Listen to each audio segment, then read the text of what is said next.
नमस्कार, जय हिंद, वंदे मातरम। दोस्तों, बिहार शिक्षक भर्ती 3.0 के लिए इम्पोर्टेंट क्लास लेकर आ चुका हूं।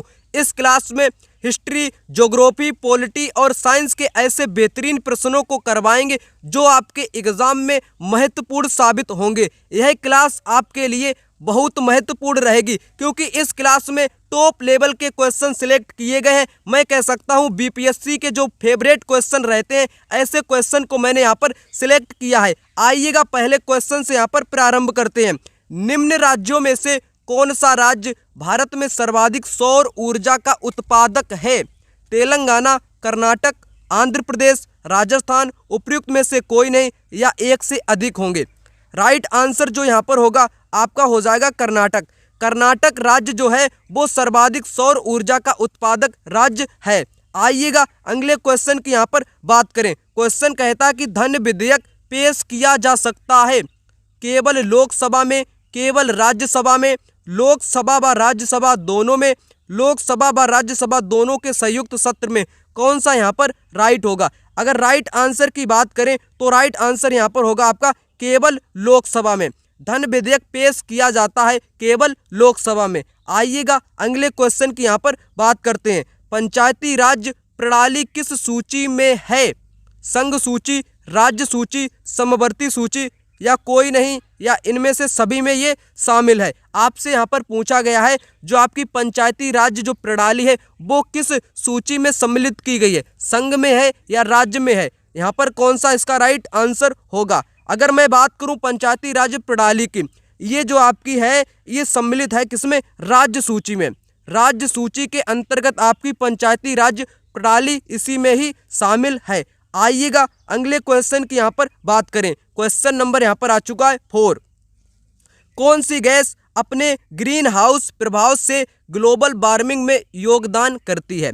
Carbon dioxide, nitrous oxide, methane. उपयुक्त में से एक से अधिक होगा या कोई भी नहीं होगा। यहाँ पर कौन सा राइट आंसर होगा? यहाँ पर आपसे पूछा गया है कि ग्रीन हाउस प्रभाव से ग्लोबल वार्मिंग में योगदान करती है कौन सी गैस करती है?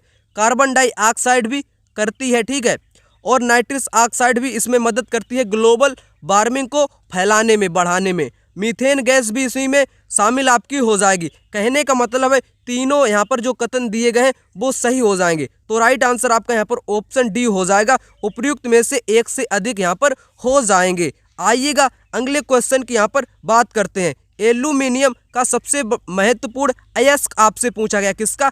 एल्यूमिनियम का सबसे महत्वपूर्ण अयस्क कौन सा होता है? सभी लोग जानते हैं कौन सा होता है। बॉक्साइट होता है या कैलामाइन होता है या कैल्साइट होता है या गैलेना होता है, ठीक है। इसका कौन सा होगा? राइट आंसर आपका होगा बॉक्साइट। एल्यूमिनियम का अयस्क होता है आपका बॉक्साइट। आइएगा अगले क्वेश्चन की यहाँ पर बात करते हैं। Question number 6। निम्नलिखित में से कौन सा कार्य स्थानीय स्वशासन के अधिकार क्षेत्र में नहीं आता है? कई स्टूडेंट एग्जाम देने जाते हैं, वो क्वेश्चन को पढ़ते हैं डायरेक्ट, फिर उसका आंसर वहाँ पर देने लगते हैं। वहाँ पर आपको देखना है नहीं, आप लोगों को नहीं शब्द वहाँ पर नहीं दिखता है, ठीक है। तो यहाँ पर नहीं शब्द जुड़ा है कि कौन सा कार्य स्थानीय स्वशासन क्षेत्र के में नहीं आता है, कौन कौन से आते हैं और कौन से नहीं आते, नहीं आपसे यहाँ पर पूछा गया है, ठीक है। सार्वजनिक स्वास्थ्य आपके स्थानीय स्वशासन के अधिकार में आते हैं। स्वच्छता भी आती है, जनोपयोगी सेवाएं भी आपकी आ जाएंगी। सार्वजनिक अनुशासन का रख रखाव, क्या ये इसमें शामिल है? नहीं शामिल है, ठीक है। ये बड़े स्तर की यहाँ पर बात की गई है, जबकि आपसे पूछा गया है स्थानीय स्वशासन अधिकार की बात यहाँ पर की गई है, ठीक है। तो यहाँ पर आपसे नहीं पूछा गया है, तो राइट आंसर आपका होगा यहाँ पर ऑप्शन नंबर डी, जो कि यहाँ पर राइट आंसर आपका हो जाएगा ऑप्शन नंबर डी, सार्वजनिक अनुशासन का रख रखाव। आइएगा अगले क्वेश्चन की बात करते हैं। क्वेश्चन नंबर 7 यहाँ पर आ चुका है। कहता है कि निम्नलिखित में से कौन सा सीमेंट जो आपकी होती है उसका मुख्य घटक आपसे यहाँ पर पूछा गया है? चूना पत्थर, सिलिका मिट्टी, जिप्सम, राख। उपयुक्त में से कोई नहीं या उपयुक्त में से एक से अधिक। इंपॉर्टेंट, मोस्ट इंपॉर्टेंट क्वेश्चन है ये आपके एग्जाम के लिए, ठीक है। तो इसका कौन सा यहाँ पर राइट आंसर होगा? सीमेंट के मुख्य घटक की यहाँ पर बात की गई है। सीमेंट के मुख्य घटक की यहाँ पर बात की गई है। इसमें आपका चूना पत्थर भी हो जाएगा और सिलिका मिट्टी भी हो जाएगी और आपका जिप्सम भी हो जाएगा, लेकिन राख इसमें नहीं होगी। ठीक है, तो कहने का मतलब है यहाँ पर राइट आंसर कौन सा होगा, ए बी सी, यहाँ पर तीनों ही सही दिए गए, तो उपयुक्त में से एक से अधिक इसका राइट आंसर यहाँ पर हो जाएगा। ठीक है, तो कौन सा राइट होगा आपका, ऑप्शन यहाँ पर ई इसका राइट आंसर हो जाएगा। आइएगा अगले क्वेश्चन की यहाँ पर बात करते हैं। क्वेश्चन नंबर 8, सन 1939 में बिहार में, ठीक है, बिहार स्पेशल का क्वेश्चन है, बेहद इंपॉर्टेंट क्वेश्चन है। तो बिहार में अंबारी सत्याग्रह का नेतृत्व किसने किया था, कौन से सत्याग्रह का, अंबारी सत्याग्रह 1939 का नेतृत्व किस व्यक्ति ने किया था। Most important question, Rahul Sankrityayan, Yadunandan Sharma, Swami Sahajanand, Swami Yogananda, एक से अधिक होंगे या कोई भी नहीं होगा। ठीक है, तो राइट आंसर अगर यहाँ पर होगा आपका, राइट आंसर कौन सा होगा, राहुल सांकृत्यायन। कौन, राहुल सांकृत्यायन ने वर्ष 1939 में बिहार में अंबारी सत्याग्रह का नेतृत्व किया था। ठीक है, राइट आंसर ऑप्शन एक यहाँ पर हो जाएगा। अगला क्वेश्चन, नीति आयोग अस्तित्व में कब आया, इंपॉर्टेंट क्वेश्चन है। ठीक है, तो नीति आयोग की यहाँ पर बात की गई है 1 जनवरी 2014, 1 जून 2014, 1 जनवरी 2015, 1 जून 2015, कौन सा यहाँ पर राइट आंसर होगा, राइट आपका हो जाएगा यहाँ पर ऑप्शन सी, 1 जनवरी 2015 को नीति आयोग अस्तित्व में आया।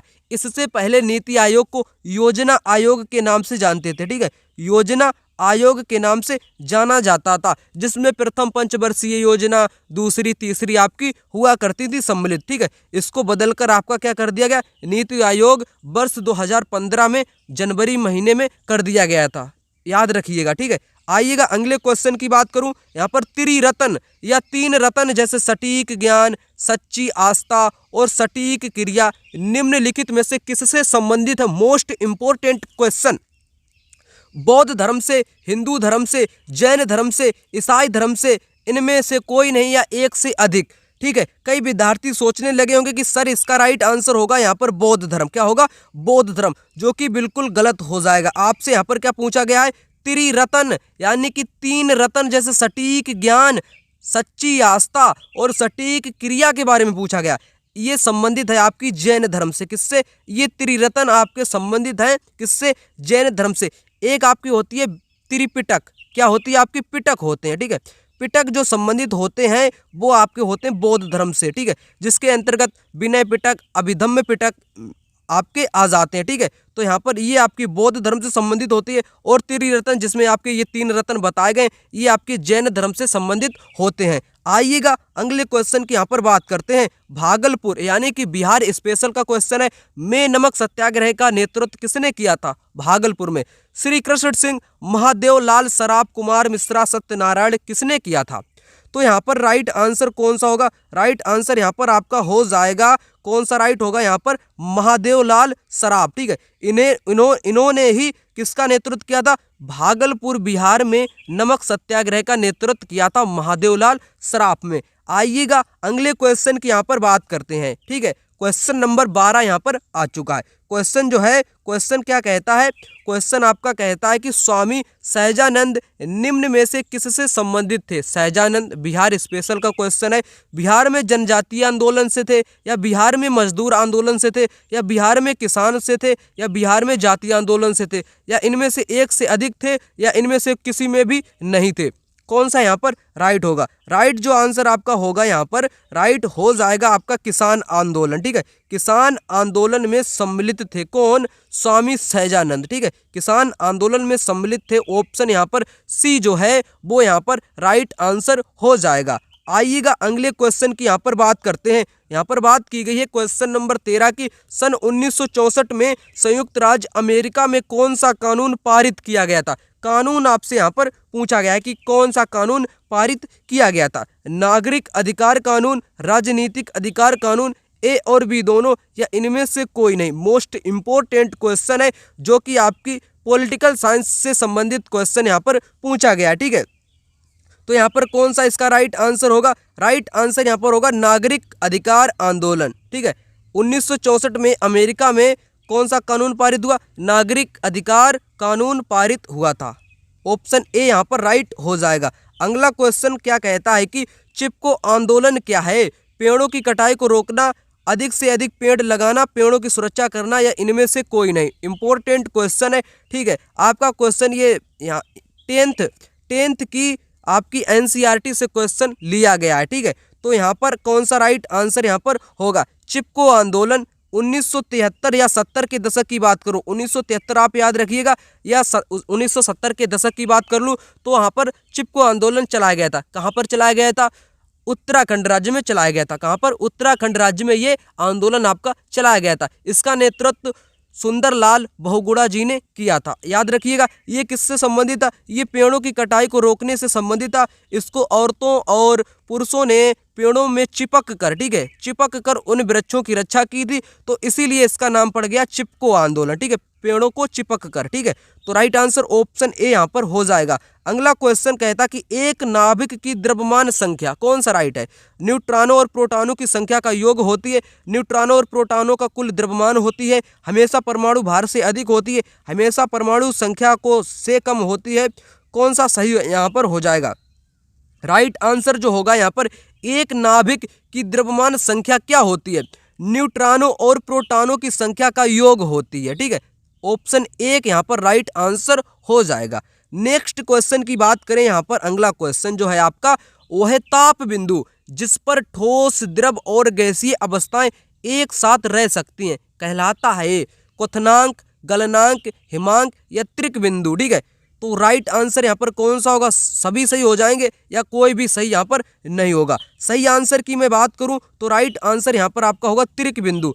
त्रिक बिंदु है ताप है, त्रिक बिंदु कैसा ताप है? वह ताप है जिस पर ठोस की बात करें या द्रव की बात करें या गैस की अवस्था की बात करें, ये एक साथ रह सकती हैं तीनों ही, ठीक है। तो इसी को कहते हैं त्रिक बिंदु। आइएगा अगले क्वेश्चन की यहाँ पर बात करता हूँ। अगला क्वेश्चन है कि किस दिल्ली सुल्तान ने रक्त एवं लौह नीति अपनाई? कैसी? रक्त एवं लौह की नीति अपनाई थी किस शासक ने? इल्तुतमिश, वलमन, अलाउद्दीन खिलजी ने या मोहम्मद बिन तुगलक ने, या इनमें से सभी ने अपनाई थी या किसी ने भी नहीं अपनाई थी? कौन सा यहाँ पर राइट आंसर इसका हो जाएगा, ठीक है। तो आपकी जो रक्त एवं लौह नीति थी ये बलमन ने अपनाई थी। किसने? बलमन ने अपनाई थी। ऑप्शन यहाँ पर बी इसका राइट आंसर हो जाएगा। अगला क्वेश्चन काफी इंपॉर्टेंट क्वेश्चन है आपके एग्जाम के लिए। रक्त में पाया जाने वाला क्वेश्चन, बायोलॉजी से संबंधित क्वेश्चन आपका यहाँ पर है, ठीक है। तो यहाँ पर आपको बताना है कि रक्त में पाया जाने वाला, खाली जगह यहाँ पर आपकी डॉट डॉट, शरीर में ऑक्सीजन परिवहन के लिए जिम्मेदार होता है, ठीक है। शरीर में ऑक्सीजन परिवहन करने के लिए कौन जिम्मेदार होता है? सफेद रक्त कोशिकाएं क्या होती हैं? नहीं होती हैं, प्लेलेट्स होते हैं। लाल रक्त कोशिकाएं होती हैं, प्लाज्मा होता है। कौन सा राइट यहाँ पर होगा? राइट आंसर यहाँ पर हो जाएगा लाल रक्त जो कोशिकाएं होती हैं वो शरीर में ऑक्सीजन के परिवहन में जिम्मेदार होती हैं, ठीक है। तो यहाँ पर राइट आंसर आपका ऑप्शन जो सी है वो यहाँ पर हो जाएगा। अगला क्वेश्चन कहता है कि क्वेश्चन नंबर 19, रक्त का वह भाग जिसमें 92% जल होता है और शेष 8% में प्रोटीन, खनिज, हार्मोन्स, एंजाइम और अन्य पदार्थ होते हैं, किसमें होते हैं? प्लाज्मा में होते हैं या रक्त प्लेलेट्स में होते हैं या सफ़ेद रक्त कणिकाएं या लाल रक्त कणिकाएं में होती हैं? कौन सा यहाँ पर राइट होगा? राइट आंसर यहाँ पर प्लाज्मा की बात की गई है, ठीक है। प्लाज्मा रक्त का वह भाग है, याद रखिएगा, मोस्ट इंपॉर्टेंट क्वेश्चन है आपके एग्जाम के लिए। रक्त का वह भाग जिसमें 92% जल होता है और 8% शेष सभी पदार्थ पाए जाते हैं, किसमें? प्लाज्मा में पाए जाते हैं। आइएगा अगले क्वेश्चन की यहाँ पर बात करते हैं। निम्नलिखित वर्गों में से किस वर्ग के प्राणी गर्म रक्त वाले होते हैं? कैसे रक्त वाले? गर्म रक्त जिनमें पाया जाता है। सरीसृप, मीन या उभयचर या पक्षी? जो आपकी पक्षी होते हैं, जो आपकी चिड़ियाएं होती हैं, ठीक है, तो उन्होंने ही क्या होता है? गर्म खून, यानी जो आपका रक्त होता है वो कैसा होता है? गर्म पाया जाता है, ठीक है। कौन से? यहाँ पर पक्षी में पाया जाता है। नेक्स्ट क्वेश्चन मोस्ट इंपॉर्टेंट है आपके एग्जाम के लिए। 2005 हिंदू उत्तराधिकार संशोधन कानून के अनुसार बराबर हिस्सा किस किस का है? 2005 का एक कानून पारित किया गया है जिसमें बताया गया है कि किसी पिता की मृत्यु होने के पश्चात उस पर उसकी पत्नी, उसके पुत्र या पुत्रों, उसकी बेटी या बेटियों, ठीक है, उन सभी का हक बराबर बराबर होगा, ठीक है। तो माँ का भी हक होगा, बेटों का भी हक होगा, बेटियों का भी बराबर हक होगा, पूरा हक होगा। तो कहने का मतलब है सभी जो यहाँ पर कथन दिए गए वो सभी यहाँ पर राइट आंसर हो जाएंगे, ठीक है, जिसको मैंने यहाँ पर समझा दिया। नेक्स्ट क्वेश्चन आपका है जलियांवाला बाग हत्याकांड से संबंधित, ठीक है। तो जलियांवाला बाग में किस अधिकारी ने गोलियां चलवाई थी? अधिकारी का नाम आपसे पूछा गया है। General Harding, Canning, general Dyer या लॉर्ड डलहौजी ने। कौन सा यहाँ पर राइट होगा? राइट आपका होगा जनरल ओ डायर। इसने जलियांवाले बाग हत्याकांड में गोलियां चलवा दी थी। 1919 की बात करी जा रही है यहाँ पर। 13 अप्रैल, कब? 13 अप्रैल की बात है यहाँ पर। 13 अप्रैल 1919 को जलियांवाला बाग हत्याकांड हुआ था, ठीक है।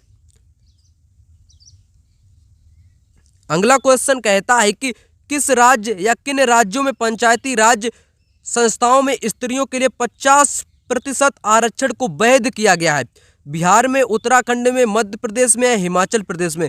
कौन सा यहाँ पर राइट आंसर होगा? केवल एक होगा या 2-3 होंगे? 2-3 कौन सा यहाँ पर राइट होगा, ठीक है। तो आपसे यहाँ पर पूछा गया है कि जो स्त्रियों का जो आरक्षण है 50%, किन राज्यों में पंचायती राज्य में उनका स्थान निर्धारित किया गया है, ठीक है। तो यहाँ पर बिहार में भी, उत्तराखंड में भी, मध्य प्रदेश और हिमाचल प्रदेश, चारों राज्य में ऐसा किया गया है, ठीक है। तो यहाँ पर सभी राइट आंसर हो जाएंगे। 1, 2, 3 और 4 सभी यहाँ पर राइट हो जाएंगे। नेक्स्ट क्वेश्चन यहाँ पर आ चुका है, भारतीय संविधान की प्रकृति क्या है? पूछा गया क्वेश्चन है आपके एग्जाम में। संघीय है, एकात्म है, संसदीय है, प्रकृति में संघीय है किंतु भावना में एकात्मक है, उपयुक्त में से कोई नहीं होगा या उपयुक्त में से एक से अधिक होगा? कौन सा यहाँ पर राइट आंसर हो जाएगा? संविधान की प्रकृति आपसे पूछी गई है। जो संविधान की प्रकृति है वो कैसी है? संघीय है किंतु भावना में एकात्म है। यहाँ पर राइट आंसर आपका ये हो जाएगा, ठीक है, ठीक है। यहाँ पर संघीय दिया गया था, ये भी यहाँ पर सही हो सकता है, लेकिन इसमें कुछ बढ़ा चढ़ाकर बात कर दी गई है, इसलिए आपका आंसर यहाँ पर ऑप्शन जो डी है वो हो जाएगा, ठीक है। प्रकृति में संघीय किंतु भावना में एकात्मक है। आइएगा अगले क्वेश्चन की बात करें। क्वेश्चन नंबर 25 कहता है कि रामोसी विद्रोह सही रूप से किस भौगोलिक इलाके में हुआ था? रामोसी विद्रोह की बात की गई है। पश्चिमी भारत में, पूर्वी भारत में या पूर्वी, यहाँ पर पूर्वी घाट है और पूर्वी भारत है, ठीक है। तो पश्चिमी घाट कौन सा राइट होगा? जो यहाँ पर रामोसी विद्रोह जो भौगोलिक क्षेत्र की बात करें तो ये पश्चिमी घाट के इलाके में हुआ था, ठीक है, पश्चिमी घाट के इलाके में हुआ था। अगला क्वेश्चन आपसे पूछा गया है कि शब्द संक्षेप ट्रिम्स से क्या बनता है, ठीक है, TRIMS से क्या बनता है? व्यापार संबंधित आय उपाय, व्यापार से संबंधित प्रोत्साहन उपाय, व्यापार संबंधित निवेश उपाय? कौन सा यहाँ पर अभिनव उपाय होगा? या सभी हो जाएंगे या कोई भी नहीं होगा, ठीक है। तो राइट आंसर की अगर मैं बात करूं यहाँ पर कौन सा राइट होगा? राइट आपका यहाँ पर हो जाएगा ऑप्शन नंबर जो सी है वो यहाँ पर राइट आंसर हो जाएगा। व्यापार संबंधित निवेश उपाय के लिए ट्रिम्स शब्द का प्रयोग किया जाता है, ठीक है। अगला क्वेश्चन यहाँ पर आ चुका है, कहता है कि औषधीय पौधा जो है कौन कौन से क्षेत्र में पाया जाता है? क्लास 10th की जो आपकी ज्योग्राफी है उसमें से आपका उठाया गया क्वेश्चन है, इंपॉर्टेंट क्वेश्चन है, ठीक है। तो यहाँ पर आपसे पूछा गया है औषधि जो पौधा होता है वो किस क्षेत्र में पाया जाता है? हिमाचल प्रदेश में पाया जाता है, अरुणाचल प्रदेश में पाया जाता है, 1 और 2 दोनों यहाँ पर पाए जाते हैं। कौन सा यहाँ पर राइट होगा, ठीक है। राइट आंसर की बात करूँ तो हिमाचल प्रदेश, अरुणाचल प्रदेश, इन दोनों राज्य में ही देखने को मिलता है आपका औषधीय वृक्ष। और हिमालय क्षेत्र याद रख लीजिएगा, हिमालय क्षेत्र में भी पाया जाता है, ठीक है। आइएगा अगले क्वेश्चन की यहाँ पर बात करें। अगला जो क्वेश्चन है आपसे पूछा गया कि टक्सोल नामक रसायन किस बीमारी के उपचार के लिए प्रयोग में लाया जाता है? ये जो है कैंसर, टाइफाइड, मलेरिया या डेंगू? कौन सा राइट होगा? राइट जो है यहाँ पर होगा आपका कैंसर, टक्सोल नामक, ठीक है, ये आपके कैंसर के उपयोग में लाया जाता है। आपके जो वन पाए जाते हैं या वो वन जो आपके हिमालय क्षेत्र में पाए जाते हैं उसी में से एक औषधीय वृक्ष होता है, उसी में से एक टक्सोल रसायन निकाला जाता है जिसका प्रयोग किसमें किया जाता है? कैंसर के रोगी को दिया जाता है इसका उपचार, ठीक है। तो राइट आंसर 1 यहाँ पर हो जाएगा। अगला क्वेश्चन है यहाँ पर क्वेश्चन नंबर 29, पर्यावरण विनाश के मुख्य कारक कौन कौन से हैं? आपसे यहाँ पर पूछा गया है, काफी इंपॉर्टेंट क्वेश्चन है। तो आइएगा इस क्वेश्चन के बारे में यहाँ पर बताता हूँ। पर्यावरण विनाश के मुख्य कारक कौन कौन से हैं? संसाधनों का असमान बंटवारा, असमान उपयोग, रख रखाव की जिम्मेदारी में असमानता, कौन सा राइट होगा? राइट यहाँ पर सभी हो जाएंगे, उपर्युक्त सभी यहाँ पर हो जाएंगे। नेक्स्ट क्वेश्चन की बात करूं, अगला क्वेश्चन नंबर 30 यहाँ पर आ चुका है, जो कि अंतिम क्वेश्चन है। वन और वन्य जीव संसाधनों की प्रकार बताइए। आरक्षित वन भी होते हैं, रक्षित वन भी होते हैं, अवर्गीकृत और वर्गीकृत वन भी होते हैं। उपर्युक्त सभी यहाँ पर इसका राइट आंसर जो है हो जाएगा। ठीक है, अगर वीडियो आपको अच्छी लगी हो तो वीडियो को लाइक करें, चैनल को सब्सक्राइब करें, वीडियो को ज़्यादा से ज़्यादा शेयर करें। आपकी परीक्षा के लिए उपयोगी वीडियो थी। आपको अगली वीडियो किस टॉपिक पर चाहिए जल्दी से कमेंट बॉक्स में कमेंट करके बताइएगा। वीडियो देखने के लिए धन्यवाद। आपका दिन शुभ रहे। जय हिंद, वंदे मातरम।